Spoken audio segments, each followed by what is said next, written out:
Welcome back. India అన్న English అక్షరాలతో భారత మ్యాప్ తయారు చేసి దేశభక్తిని చాటుకున్నారు కళాకారుడు దార్ల నాగేశ్వరరావు.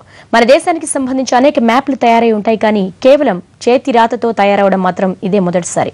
ఆ విశేషాలు ఇప్పుడు చూద్దాం.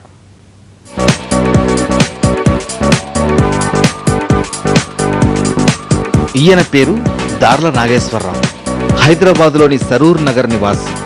చంచలగూడలోని ప్రభుత్వ ముద్రణాలయంలో ఆర్టిస్ట్, రెప్లికా ఆర్టిస్ట్. అంటే దేన్నైనా అచ్చుగుద్దినట్లు రాయడం ఆయన ప్రత్యేకత.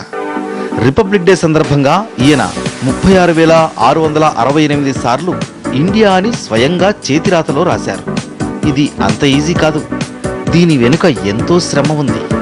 రోజుకు 2 గంటల చొప్పున 160 రోజులు 320 గంటలు కష్టపడి తయారు చేశారు.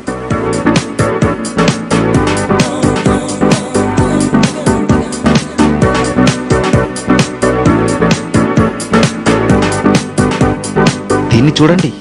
కేవలం red, blue, black, green colours gel pens ఉపయోగించి, కాస్త వాటర్ కలర్స్ ఉపయోగించి చక్కగా స్వహస్తాలతో ఎంత అందంగా తీర్చిదిద్దారో చూడండి.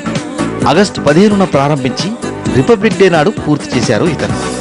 ఇండియా అంటే ఎవరికైనా ఇష్టం, అందుకే ప్రేమతో ఇలా తయారు చేశాను అంటున్నారు. అక్షరకళతో అందంగా ఇండియా మ్యాప్ తయారు చేసి అందరినీ ఆకట్టుకుంటున్నారు.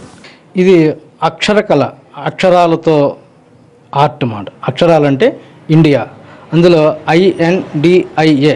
ఈ అక్షరాలతో ఒక ఆర్ట్ వర్క్ తయారు చేయాలనుకున్నాను.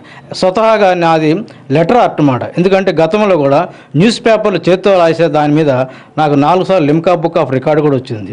ఈసారి మన దేశానికి సంబంధించింది, మన దేశం మీద ఒక ప్రేమతో, అభిమానంతో ఒక ఆర్ట్ వర్క్ చేయాలనుకున్నాను. గతంలో న్యూస్ పేపర్స్కు అచ్చుగుద్దినట్లు తన స్వదస్తూరితో రాసి 3 సార్లు లిమ్కా రికార్డు కొట్టేసిన రెప్లికా ఆర్టిస్ట్ ఈ అక్షరమాల ద్వారా మరోసారి తన టాలెంట్ను చాటుకున్నారు. రిపబ్లిక్ డే కోసం తాను తయారు చేసిన ఇండియా మ్యాప్తో తన దేశభక్తిని చాటుకుంటున్నారు.